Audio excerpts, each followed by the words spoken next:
हम लोग केमिस्ट्री के चैप्टर 4 पढ़ रहे हैं, जिसमें हम लोग अभिक्रिया के वेग के बारे में जानकारी प्राप्त कर रहे हैं। अभिक्रिया का वेग का मतलब पहले भी हम लोग चर्चा कर चुके हैं कि अभिक्रिया कितना तेजी से हो रहा है, ये कितना स्लो हो रहा है, ये कौन बता पाता है? तो अभिक्रिया का वेग ही बता पाता है। आज हम लोग जो पढ़ने वाले हैं आर्हेनियस का समीकरण। आर्हेनियस का समीकरण किस लिए दिया गया उसके बारे में थोड़ा सा समझ लेते हैं। एक आर्हेनियस समीकरण दिया गया जिससे ये पता चलता है, जिससे हम लोग ये पता कर पाते हैं कि जो अभिक्रिया का वेग स्थिरांक है और टेम्परेचर के बीच में क्या संबंध होगा। अभिक्रिया का वेग स्थिरांक का बात करेंगे तो हम लोग K से दिखाते हैं और टेम्परेचर को T से दिखाते हैं। इसके बीच में क्या संबंध होता है वो किसके द्वारा दिया गया? आर्हेनियस के द्वारा दिया गया, आर्हेनियस के द्वारा दिया गया। ठीक, तो उसी को हम लोग देखने वाले हैं कि ये दोनों के बीच में क्या संबंध होता है। तो एक अवकल समीकरण दिया गया आर्हेनियस के द्वारा। अवकल समीकरण क्या दिया गया तो उसको यहाँ पे हम लोग देख लेते हैं। देखो, अवकल समीकरण का हल कैसे निकालते हैं उसको हम लोग मैथ में सीखते हैं। यहाँ पे एक समीकरण दिया गया dy/dt ln के दिया गया बराबर EA/RT²। ये एक समीकरण दिया गया जिसको बोला गया, क्या कहा गया? ये आर्हेनियस का अवकल समीकरण है। ये आर्हेनियस समीकरण नहीं है, आर्हेनियस का ये अवकल समीकरण है और इसी को हल करके हम लोग आर्हेनियस का समीकरण ज्ञात करने वाले हैं। इसी को हल करके हम लोग आर्हेनियस का समीकरण ज्ञात करने वाले हैं। तो इस प्रकार के हल हम लोग कैसे करेंगे उसको यहाँ पे हम लोग समझने वाले हैं। तो इसको हम लोग हल करने के लिए क्या करते हैं, बाकी देखो यहाँ पर K और T ही क्या है? चर है। बाकी को हम लोग अचर लेके चलते हैं, इसको हल करने के लिए कुछ बातों को पहले हम लोग जान लेते हैं। मान लेते हैं कि अगर कोई अवकल समीकरण दिया रहे किस रूप में dy/dx बराबर x × y। अब कोई बोलेगा किस अवकल समीकरण क्या होता है? जिसमें भी डेरिवेटिव रहेगा, जिस समीकरण में डेरिवेटिव रहेगा, ये एक डेरिवेटिव है, जिस समीकरण में डेरिवेटिव साइन रहेगा उसको हम लोग अवकल समीकरण कहते हैं। जिस समीकरण में डेरिवेटिव रहता है उसको हम लोग क्या कहते हैं? तो अवकल समीकरण कहते हैं। अवकल समीकरण जिसको डिफरेंशियल इक्वेशन हम लोग कहते हैं इंग्लिश में इसको हम लोग डिफरेंशियल इक्वेशन कहते हैं, जो कि डिफरेंशियल इक्वेशन हम लोग के एक चैप्टर ही है मैथ में जो हम लोग को पढ़ना है। ठीक है, इसको हम लोग डिफरेंशियल इक्वेशन कहते हैं। वैसा समीकरण जिसमें डेरिवेटिव साइन दिया रहता है उसको हम लोग डिफरेंशियल इक्वेशन कहते हैं। अगर ऐसा डेरिवेटिव अवकल समीकरण दिया रहे और कोई बोले कि इसको हल करे, इसका हल करने का तरीका ये है कि इसमें दो चर रहता है, दो चर है। मान ले कि यहाँ पर फोड़ दे देते, एक अचर भी लिख देते। इसमें दो चर है, एक x है और एक y है। तो सबसे पहले इसमें हम लोग क्या करते हैं, x वाला को एक तरफ और y वाला को क्या कर लेते हैं? एक तरफ कर लेते हैं। इस बात को ध्यान दीजिएगा कि ये हमेशा साथ में होता है, कभी भी इसको d और y को अलग अलग चर नहीं दिया जाता है। ये dy का मतलब समझा दिया गया, y में क्या है? चेंज, y में परिवर्तन। लेकिन बहुत छोटा परिवर्तन होता है तो हम लोग d से दिखाते हैं और ज़्यादा परिवर्तन होता है तो हम लोग डेल y लिखते हैं। ये हम लोग पहले भी चर्चा कर चुके हैं। ठीक, तो हम लोग अगर यहाँ से कोई बोल रहा है कि y वाला चर को एक तरफ करो, तो हम चलो यहाँ पर dy को इस तरफ रख देते हैं और dx इधर भाग में है तो dx को इधर भेज देते हैं। इसके बाद भी हम लोग देख रहे हैं कि अभी भी y इस तरफ है तो यहाँ पे x y दोनों है, तब इस y को क्या करते हैं? इधर भेज देते हैं। तो इधर ही ये गुना में है तो इधर आ जाएगा भाग में, तो हो जाएगा 1/y × dy, इधर बच जाएगा 4x × dx। अब क्या देखने को मिल रहा है कि इधर y वाला अलग हो गया और x वाला एक तरफ हो गया। तो इसी को सबसे पहला प्रोसेस यही होता है अवकल समीकरण का हल करने का। जब दो चर होता है तो एक चर को लेफ्ट हैंड साइड लेके आ जाओ और एक चर को क्या करो? राइट हैंड साइड लेके आ जाओ। इस बात को एक और बात यहाँ पर ध्यान देना है कि dy और dx हमेशा क्या होना चाहिए? गुना में होना चाहिए। कभी भी चर को इधर से उधर लाने में 1/dy/dx नहीं कर देंगे। जैसे कहने का मतलब यहाँ पर dy को इधर नहीं भेज सकते हैं, मतलब y वाला को इधर लेके नहीं जा सकते, इसलिए कि y वाला क्या है? ऊपर में है, dy कहाँ पे? ऊपर में है, तो dy को हमेशा इधर ही रखना है। तो इस तरह से दो चरों को हम लोग क्या कर देना है, अलग कर देना है। तो दोनों चर अलग हो जाता है तो दोनों तरफ हम लोग क्या करते हैं, दोनों तरफ इंटीग्रेट कर देते हैं। इंटीग्रेट करके हम लोग इस अवकल समीकरण का हल निकाल लेते हैं। बेसिकली ये बेसिक लॉजिक है जो मैथ का है, जो आप हम लोग को यहाँ पे हम क्लियर समझा दिए कि कैसे करेंगे। बाकी और मैथ में पढ़िएगा तो इसके बारे में और ज़्यादा जानकारी मिल जाएगा। एक ही प्रकार का अवकल समीकरण नहीं होता है, 2-3-4 प्रकार का अवकल समीकरण उसमें पढ़ना रहता है और 2-3-4 प्रकार का हल भी हम लोग को उसमें पढ़ना रहता है। तो बेसिकली हम लोग यहाँ पे क्या चर्चा कर रहे हैं, तो हम लोग को यहाँ पे एक समीकरण दिया गया है, जो अवकल समीकरण दिया हुआ आर्हेनियस का अवकल समीकरण दिया हुआ है, जो डी ln के दिया हुआ है। डी ln के, ln का मतलब बता दिया गया है, इसका मतलब क्या होता है, लॉग होता है। इसका मतलब क्या होता है, लॉग एक फलन होता है और लॉग का स्टैंडर्ड फॉर्म जो होता है यहाँ पर a होता है और यहाँ पर b होता है। इसका आर्गुमेंट किसको बोलते हैं, इसको हम लोग बेस बोलते हैं। बेस हमेशा लिखा नहीं जाता है, अगर लॉग में बेस नहीं लिखा जाता है तो इसका मतलब निकलता है कि लॉग का बेस कितना है, 10 है। अगर ln का बेस नहीं लिखा हुआ है तो इसका मतलब निकलता है कि ln का बेस कितना है, e है। ठीक, हमेशा बेस को लिखा नहीं जाता, इस बात को समझिएगा। तो यहाँ पे जो दिया हुआ है, यहाँ पे दिया हुआ ln के बटे डी ln के बटे dt बराबर दिया हुआ है e a बटे, देख लेते एक बार, फिर से देख लेते समीकरण जो दिया हुआ है, वो दिया हुआ है ई ए बटे आर टी स्क्वायर, ई ए बटे आर टी स्क्वायर। बाकी इसमें टी आर ई ए और के क्या है, सबके बारे में हम लोग लास्ट में लिख लेंगे। पहले इस अवकल समीकरण का हल हम लोग निकाल लेते हैं। तभी हम लोग चर्चा कर रहे थे, यहाँ पर दो प्रकार का चर होगा और एक चर है यहाँ पर के और दूसरा चर है टी। तो के वाला को एक तरफ और टी वाला को क्या कर देना है, एक तरफ कर देना। सबसे आसान तरीका भी क्या है कि dt जो है उसको इधर गुना में लेकर चल जाओ, इधर बचेगा d ln का। अभी थोड़ा देर पहले ही बताइए, d के बाद जो भी लिखा रहेगा इसको हम लोग कभी भी अलग अलग नहीं कर सकते। ऐसा नहीं कर सकते d को अलग कर लो ln को अलग करो, ऐसा नहीं होता है। ये इसका मतलब ही होता है कि ln k में अंतर को बता रहा है d, ln k में क्या अंतर को बता रहा है d, तो ये कभी भी अलग नहीं होगा। और अगर यहाँ बात करेंगे तो ये सब के सब अचर रहेगा, तो 1/EA बटे आर टी स्क्वायर और डी टी यहाँ पे गुना में आ जाएगा। अब देख सकते हैं टी वाला इधर सिर्फ टी वाला ही चर है, इधर के वाला ही चर है। जब टी वाला के वाला एक तरफ हो गया तो इसको क्या करो, दोनों तरफ इंटीग्रेट कर दो, दोनों तरफ क्या कर दो, इंटीग्रेट कर दो। अब इंटीग्रेशन का कुछ फार्मूला याद होगा, तो हम लोग चर्चा कर चुके हैं कि अगर dx बराबर क्या होता है, इंटीग्रेशन x हो जाता है, मतलब d के आगे जो रहता है वही उसका इंटीग्रेशन हो जाता है। अब प्लस सी एक अचर के रूप में हम लोग ऐड करते हैं, प्लस सी एक अचर के रूप में हम लोग ऐड करते हैं। तो ये हो गया, एक फार्मूला निकल के आ गया कि dx जो हो गया वो क्या हो गया, x प्लस सी हो जाता है। मतलब जो d के बाद रहता है उसका इंटीग्रेशन वही हो जाता है। तो यहाँ पर d के बाद क्या है, ln के है। तो अगर इसका इंटीग्रेशन का हम लोग बात करेंगे, इसका इंटीग्रेशन क्या हो जाएगा, ln के है। ये अचर जो पद है दोनों तरफ इंटीग्रेट करने के बाद हम लोग यूज करेंगे, दोनों तरफ इंटीग्रेट करने के बाद। अब इधर वाला का इंटीग्रेशन कैसे करेंगे, तो जो पहले इसमें अचर पद है उसको बाहर ले लो। तो ये बटे आर क्या है, अचर है, और इसको बाहर ले लो। और 1/t के स्क्वायर है, इसको ऊपर में पलट के लिख सकते हैं, t के घात -2 इंटू dt लिख सकते हैं। अब यहाँ से क्या करो, घात वाला फार्मूला इंटीग्रेशन का यूज करो। इंटीग्रेशन का घात वाला फार्मूला क्या होता है, इसको ध्यान देना है। हम लोग पढ़ चुके हैं कि पावर रूल हम लोग पढ़े हैं इंटीग्रेशन का, कि x के पावर n इंटू dx होता है।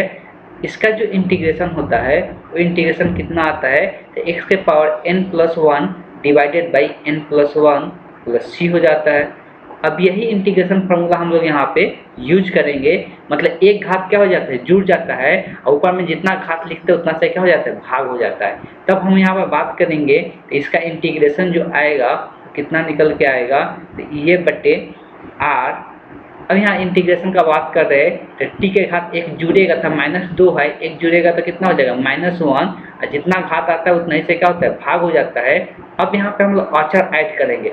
अब यहाँ पे अचर के रूप में सी नहीं, हम लोग कुछ और अचर ऐड करने वाले हैं, जो कि ln a ऐड करने वाले हैं। क्या ऐड करने वाले हैं, ln a ऐड करने वाले थे। यहाँ अचर के रूप में ln a ऐड करेंगे, एक स्थिरांक ऐड करेंगे जो ln a ऐड करेंगे। ये क्यों कर रहे हैं, ये जो इक्वेशन है ना, वो ज़्यादा सिंप्लीफिकेशन आसान करने के लिए हम ऐसा कर रहे हैं। अदरवाइज यहाँ पर सी भी लिख सकते थे हम, ठीक। अब अगर सिंप्लीफाई करते हैं, यहाँ पे ln a को क्या करो, इधर माइनस में लेके आ जाओ, तो ln a यहाँ पे आ जाएगा, सॉरी ln ln a हो जाएगा, उधर प्लस में है और इसको सिंप्लीफाई करेंगे, नीचे में यहाँ पर माइनस है तो ऊपर में लिख सकते हैं, और t के घात -1 है तो उसको नीचे में लग सकते हैं, तो ये बट्टे क्या हो जाएगा, RT हो जाएगा, ये बट्टे क्या हो जाएगा, RT हो जाएगा। अब देखो यहाँ पे लॉग का एक प्रॉपर्टीज होता है, और लॉग का प्रॉपर्टीज क्या हो जाता है, लॉग का प्रॉपर्टीज पढ़ते हैं हम लोग, तो log a minus log b अगर है तो इसको हम लोग लिख सकते हैं लॉग a बटे b, क्या लिख सकते हैं, लॉग a बटे b लिख सकते हैं। यही प्रॉपर्टीज हम यहाँ पे यूज करने वाले हैं। तो अगर ये प्रॉपर्टी हम लोग इसके लिए यूज करेंगे, k के जगह यहाँ पे a है, a के जगह b है, तो अगर ये यूज करते हैं हम तो क्या यहाँ से निकल के आएगा, तो ln k बटे क्या हो जाएगा, a हो जाएगा, ln k बटे a माइनस ये बटे RT हो जाएगा, माइनस ये बटे RT हो जाएगा। अब यहाँ से एक और प्रॉपर्टीज होता है लॉग का, और प्रॉपर्टीज क्या होता है कि अगर लॉग x बराबर y दिया हुआ है, लॉग x बराबर y दिया हुआ है, इसको हम लिख सकते हैं x बराबर लॉग, अब इसका यहाँ पे जो घात रहेगा, मान लो कि यहाँ पर बेस रहेगा, यहाँ पर बेस a दे देते हैं, तो यहाँ पर इसका बेस दिखा दिए, तो ये जिसका इसका जो बेस रहता है, इसी के बेस में इधर वाला क्या हो जाता है, पावर में चला जाता है। x बराबर जब इधर से लॉग रखता है तो इधर जो बेस रहता है इधर क्या हो जाता है, पावर में चला जाता है। इसी बात को याद रखना है, ये आगे कहीं पर भी हम लोग मैथ में भी यूज कर सकते हैं। तो अगर ये प्रॉपर्टी लगाएंगे तो हम अभी थोड़ा देर पहले ही बताए कि जो ln होता है, ln का बेस कितना होता है, e होता है। यहाँ से अगर बात करेंगे k बटे a है, x का जगह कितना है, k बटे a है, और बेस e है, तो e के पावर में कितना आ जाएगा, माइनस ई ए बटे RT हो जाएगा, माइनस ई ए बटे RT हो जाएगा।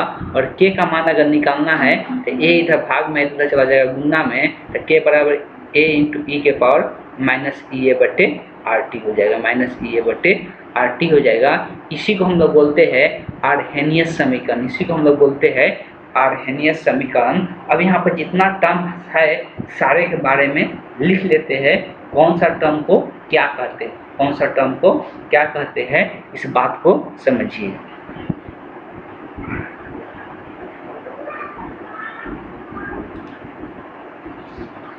अब यहाँ पे जो वेग होता है इसको हम लोग पहले से जानते हैं, तब एक एक टर्म को लिखना है। K को हम लोग क्या कहते हैं, अभिक्रिया का वेग स्थिरांक कहते हैं।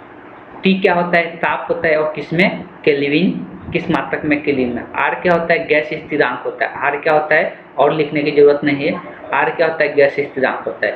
ये हम लोग पहले से जान चुके हैं, ये सक्रियन ऊर्जा को दर्शाता है।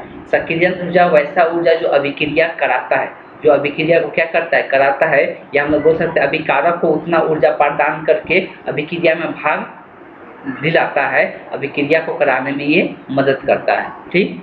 और यहाँ पे एक स्थिरांक आया है A, तो A के बारे में भी पढ़ सकते हैं। तो A को हम लोग क्या कहते हैं, तो A बराबर लिख सकते हैं, उसको हम लोग कहते हैं कंपनावृत्ति, क्या कहते हैं, कंपनावृत्ति, कंपनावृत्ति, उसको हम लोग कंपनावृत्ति गुणक कहते हैं, कंपनावृत्ति गुणक कहते हैं। यहाँ पर ऑल वक्त सारे टर्म के बारे में लिखवा दिया गया, और आर्हेनियस समीकरण भी लिखा दिया गया। जो यहाँ पर आया हुआ है उसको लिख लेना है, इसी को हम लोग क्या कहते हैं, इसी को हम लोग आर्हेनियस समीकरण कहते हैं। यहाँ तीर का निशान देके भी लिख लेना है कि इसको हम आर्हेनियस का समीकरण कहते हैं।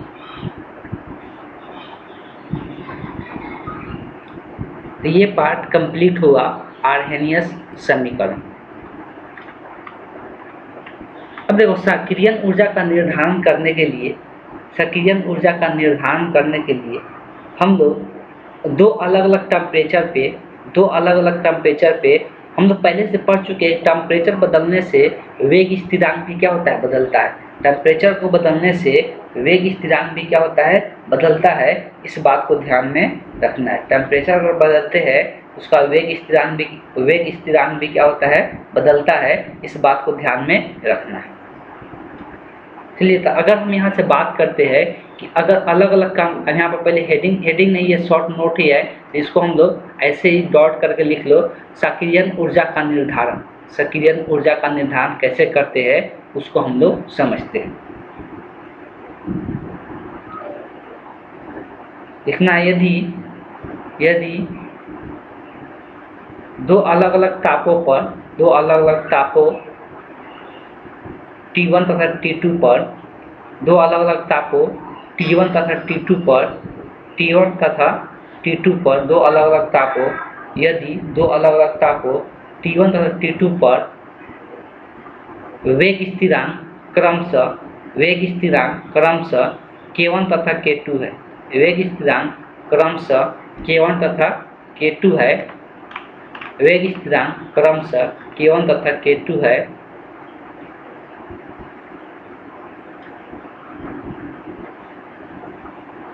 K1 तथा K2 है। तो सक्रियण ऊर्जा का निर्धारण करने के लिए समीकरण होगा। सक्रियण ऊर्जा का निर्धारण करने के लिए समीकरण होगा। उसके बाद अब यहाँ आ जाना है। पहले हम बात करते हैं टेम्परेचर। जब ताप T1 पर वेग स्थिरांक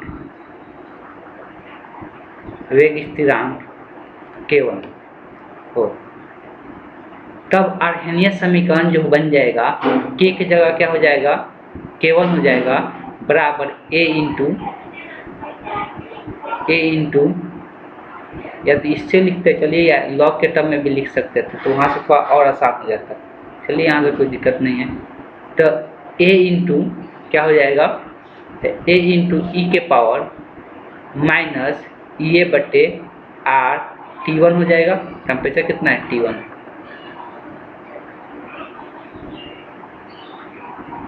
जब ताप T2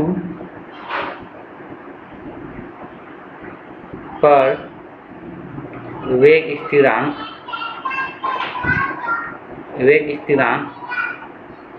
K2 हो, तब समीकरण जो बनेगा, इसको समीकरण 1 कर देते हैं। तब जो समीकरण बनेगा K2 बराबर A इंटू ई के पावर माइनस EA बटे R T2 हो जाएगा। अगर समीकरण 1 को समीकरण 2 से भाग कर देते, इसको समीकरण 2 बनाते हैं, लिखेंगे समीकरण 1 डिवाइडेड बाई समीकरण 2। समीकरण 1 को समीकरण 2 से डिवाइड करेंगे तो लेफ्ट हैंड साइड में क्या आ जाएगा, K1 बटे K2। अगर राइट हैंड साइड का बात करेंगे तो देख सकते हैं ये A से A क्या हो जाएगा, कट जाएगा, ऊपर में बचेगा ई के पावर माइनस EA बटे R T1 डिवाइडेड बाई नीचे में बचेगा ई के पावर माइनस EA बटे R T2, ये R T1 है। तो अगर हम लोग प्रॉपर्टीज लगाते हैं कि जब बेस सेम रहता है, ये बेस सेम है, तो घात क्या तो ऊपर से नीचे में घट जाता है, तो क्या निकल के आ जाएगा, K1 बटे K2 बराबर हो जाएगा ई के power minus EA by R T1 minus ये प्लस हो जाएगा EA बटे R T2।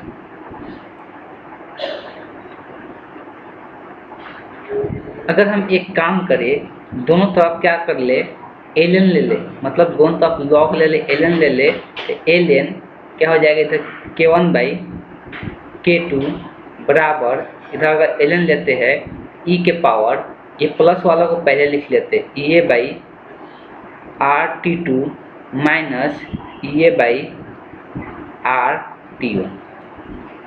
अब लॉग का एक प्रॉपर्टीज होता है, फिर से ध्यान देना है, लॉग का प्रॉपर्टीज अभी से याद करते चलो, मैथ में भी काम देगा कि लॉग ए के पावर अगर x है, ए के पावर में x है, ये बेस नहीं लिखे है, बेस यहाँ पे होता है, बेस नहीं लिखा है मतलब इसका बेस 10 दिखा रहे, ठीक।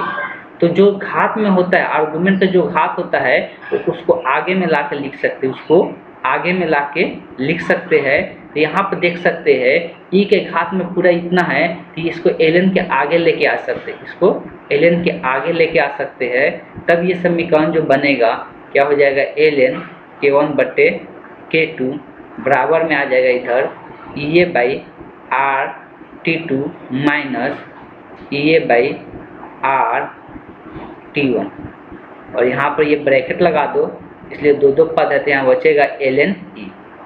अब इस बात को ध्यान देना है, एक और प्रॉपर्टीज यहाँ पर लिखने जा रहे लॉग का ही, लॉग का प्रॉपर्टीज का यहाँ पर बहुत सारे प्रॉपर्टीज बताते जा रहे हैं, ध्यान में रखना है कि यहाँ पे आर्गुमेंट और बेस ये दोनों के दोनों क्या हो जाता है, सेम हो जाता है। इस लॉग का मान कितना हो जाता है, 1 हो जाता है। इस लॉग का मान कितना हो जाता है, 1 हो जाता है। हम लोग जानते हैं कि जो एलन होता है, तो एलन का जो बेस होता है ई ही होता है, जो दिखाया नहीं जाता है, और इसका आर्गुमेंट भी ई है, तो इसका मान कितना हो जाएगा, इसका मान 1 हो जाएगा।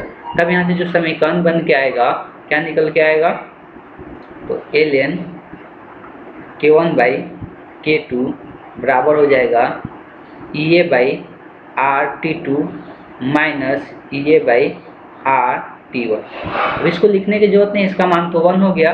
अब ये जो दो यहाँ पे दिख रहा है EA बाई R क्या हो जाएगा, दोनों में से कॉमन हो जाएगा, तो एलन K1 बाई K2 बराबर क्या निकल के आ जाएगा, EA बाई R अगर कॉमन कर लेते हैं, इसके अंदर बच जाएगा 1 by T2 minus 1 by T1।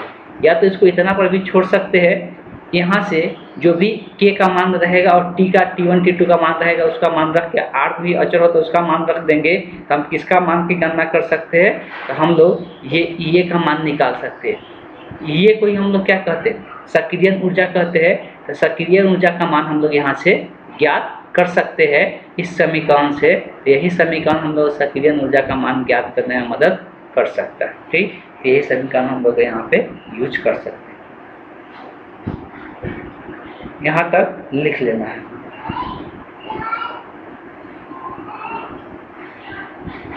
आगे का टॉपिक देखते हैं।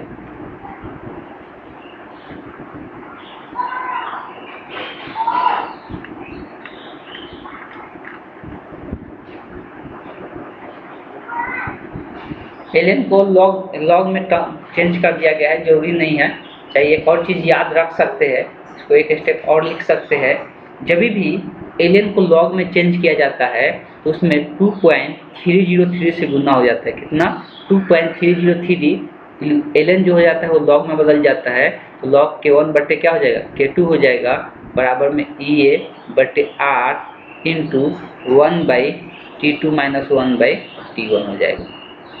2.303 को उधर भेज सकते हैं, तो एक और लाइन लिख सकते हैं कि 1 बाई K2 बराबर में इधर 2.303 गुना में है, तो इधर आ जाएगा भाग में, तो भाग में आ जाएगा 2.303 बटे R into 1 by T2 minus 1 by T1। तो यहाँ से ये समीकरण भी बना सकते हैं लॉग के पद में। लॉग और एलन में इतना ही का अंतर होता है कि लॉग का बेस कितना होता है, 10 होता है, और एलन का बेस कितना होता है, ई होता है, और इसमें कुछ खास अंतर नहीं होता है। जो भी प्रॉपर्टीज लॉग के लिए यूज होता है वही एलन के लिए भी यूज होता है।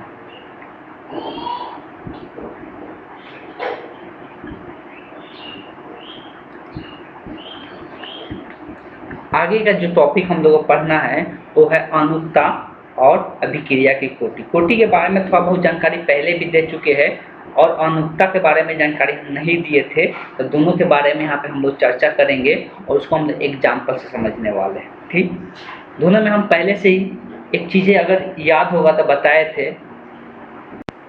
सबसे पहले हम यहाँ पे अनुक्ता के बारे में जान लेते हैं कि वो क्या होता है।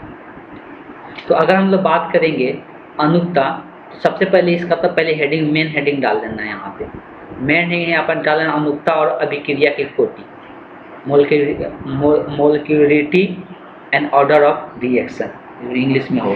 ठीक, अनुक्ता क्या होता है, तो यहाँ पर दिया हुआ किसी अभिक्रिया में भाग लेने वाले परमाणु या अणुओं के न्यूनतम संख्याओं को अभिक्रिया की अनुक्ता कहते हैं।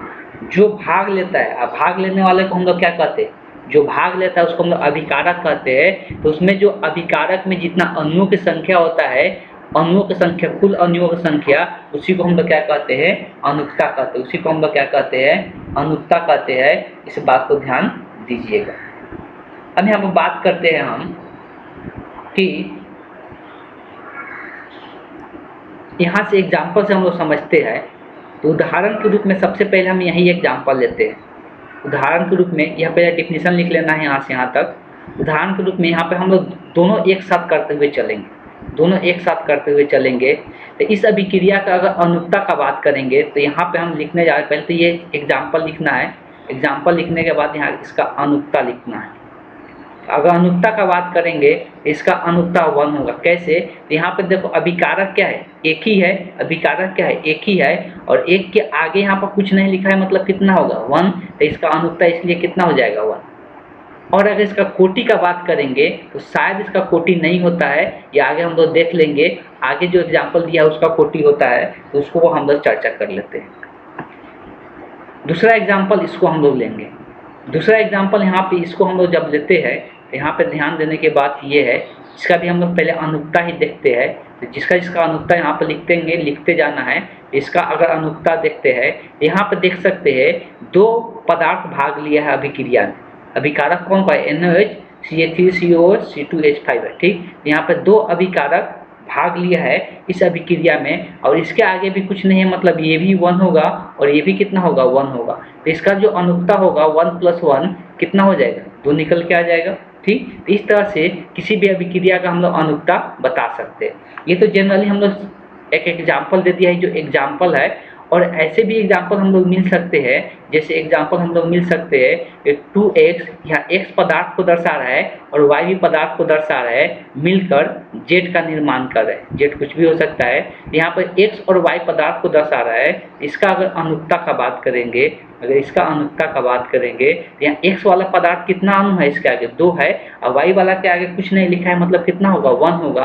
तो कितना हो जाएगा 2 + 1, इसका अनुक्ता कितना निकल के आ जाएगा, 3 निकल के आ जाएगा। तो इस तरह से अनुक्ता का मान निकालना है। कोटि भी इसी प्रकार से बताया गया था, लेकिन हम यहाँ पे याद कीजिएगा कि एक एग्जाम्पल के तहत समझाया गया था कि अगर यहाँ पर ए लिखा हुआ है, यहाँ पर बी लिखा हुआ है, तो बताए थे कि जो हम लोग अभिक्रिया का वेग लिखते हैं, तो अभिक्रिया का वेग लिखने का तरीका बताया गया था कि k × a⁴m लिखा जाता है और b n लिखा जाता है। ये m और n a और b के बराबर भी हो सकता है और नहीं भी हो सकता है। जब बराबर होगा तो उस केस में अनुक्ता और कोटि क्या होगा, बराबर होगा, सेम ही होगा। लेकिन जब बराबर नहीं होगा तो उस केस में अनुक्ता और कोटि क्या होगा, सेम नहीं होगा।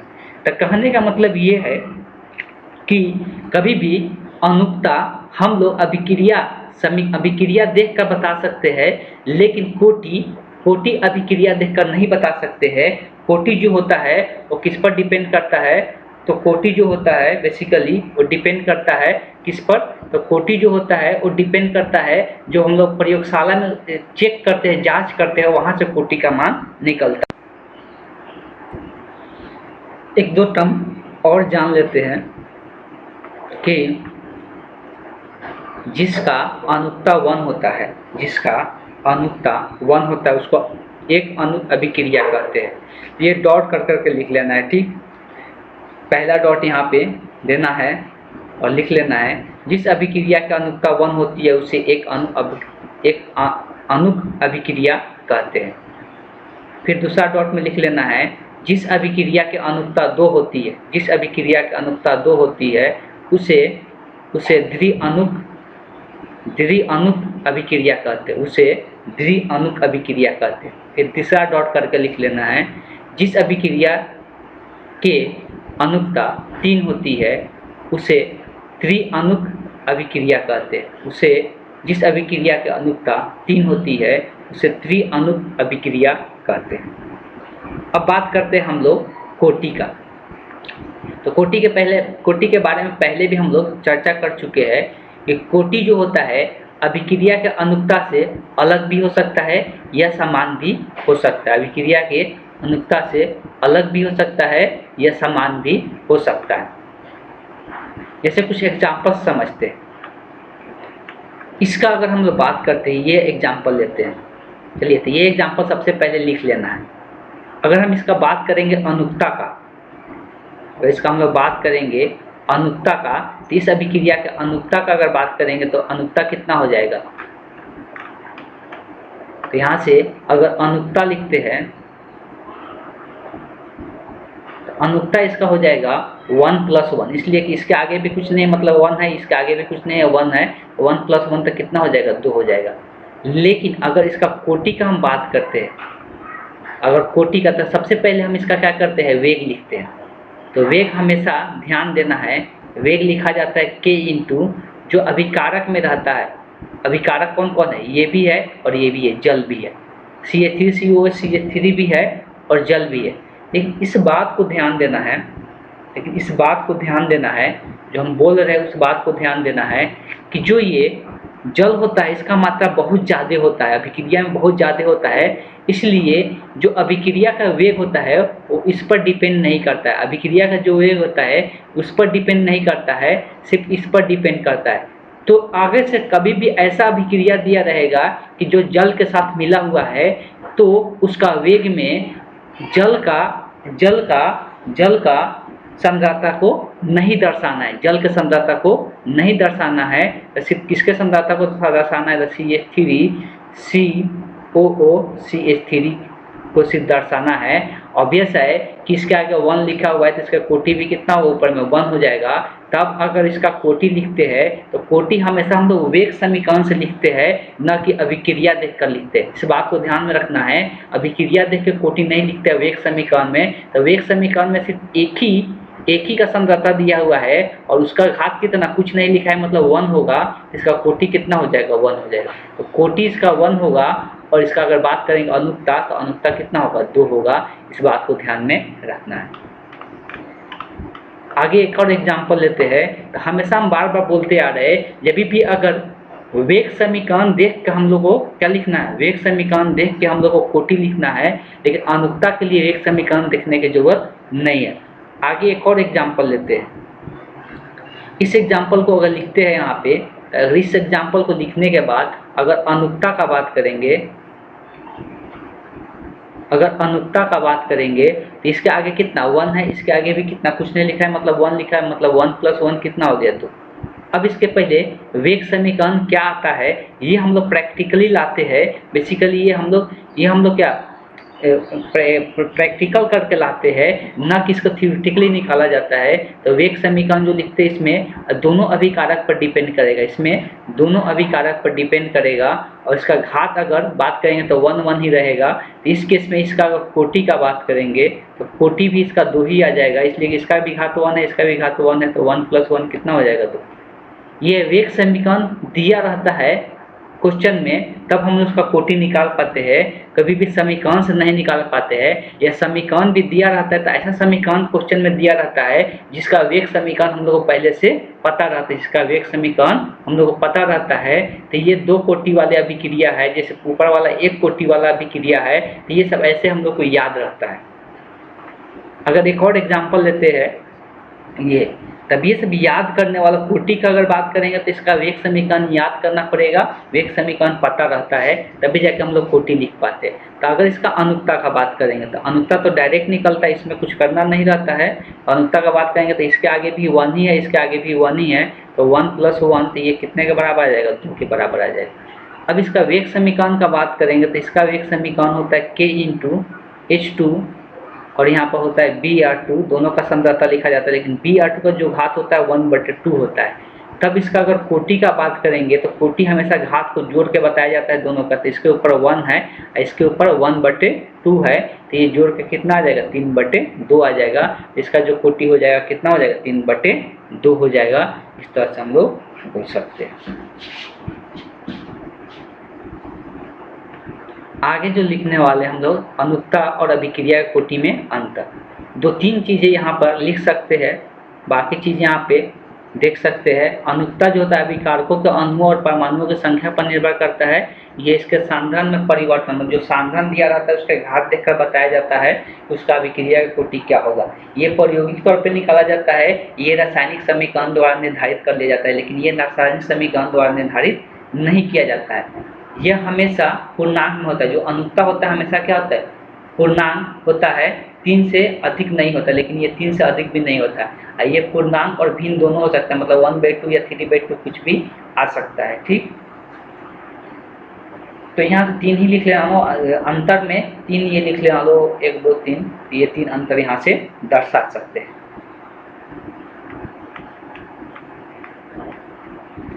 उस दिन हम लोग बात कर रहे थे किसका, जटिल अभिक्रिया का, अगर याद होगा तो उस दिन हम लोग बात कर रहे थे किसका, जटिल अभिक्रिया का। जटिल अभिक्रिया का मतलब क्या होता है, फिर से एक बार हम लोग यहाँ पे चर्चा में आ चुका है।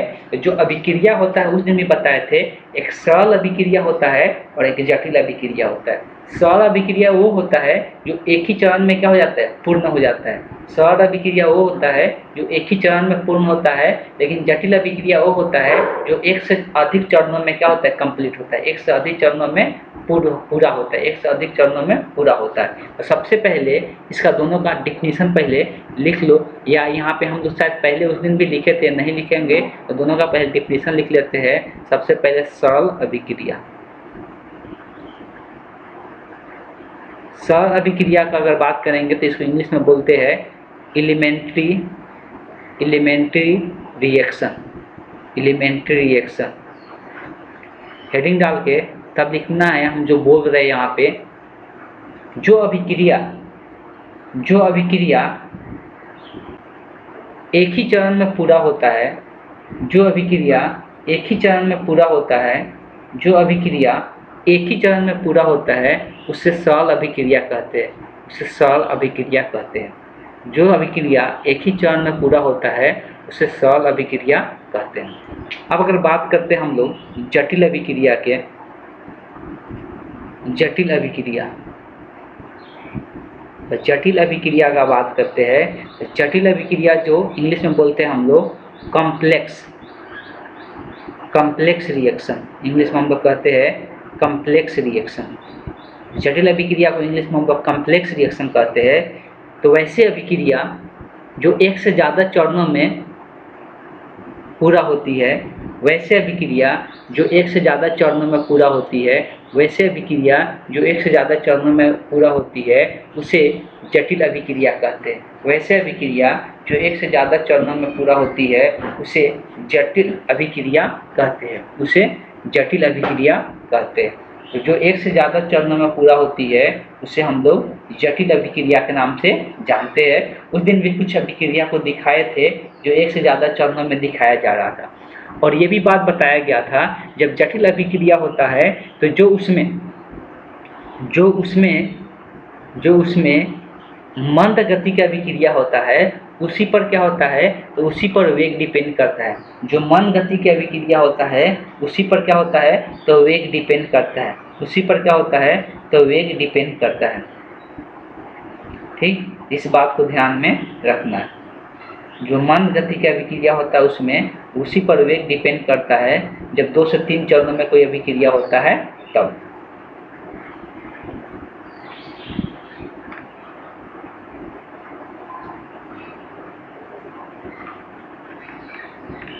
कर्मागत अभिक्रिया भी बोला जाता है, जैसे कुछ एग्जाम्पल भी यहाँ पे दिया हुआ है।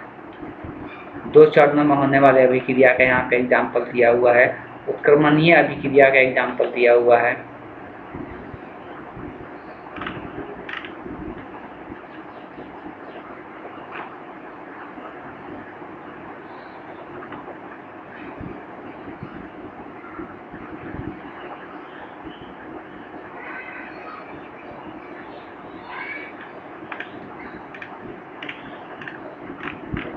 इसको तो हम लोग नेक्स्ट क्लास में ही करेंगे। इसलिए जटिल अभिक्रिया का एक एग्जाम्पल यहाँ से हम लोग लिख लेते हैं। 2 उदाहरण दिया हुआ है, दोनों उदाहरण को लिख लिया जाए।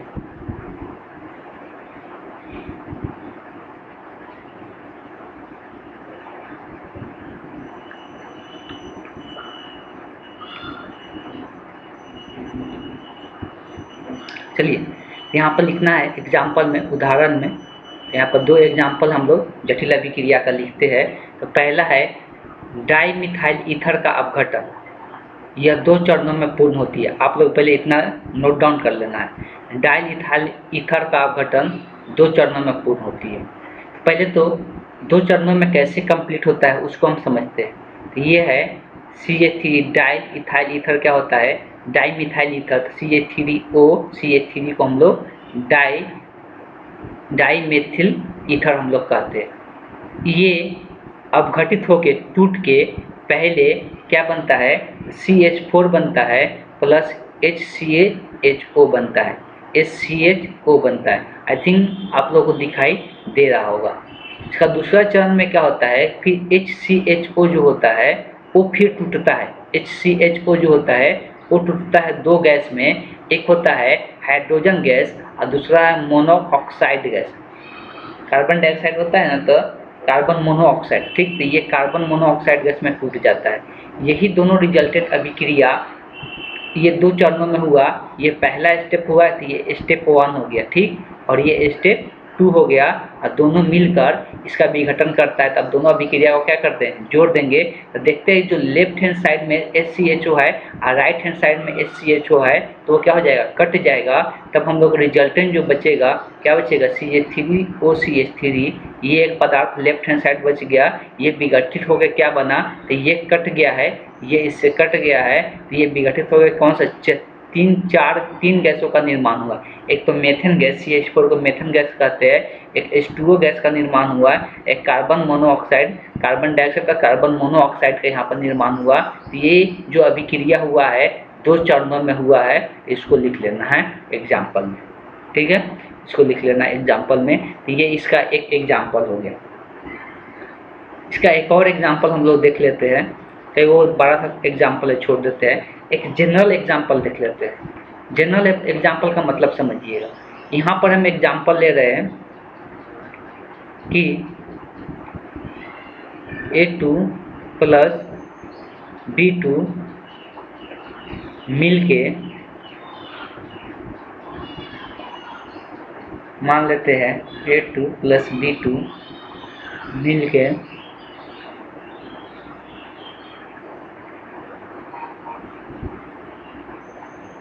क्या बन रहा है,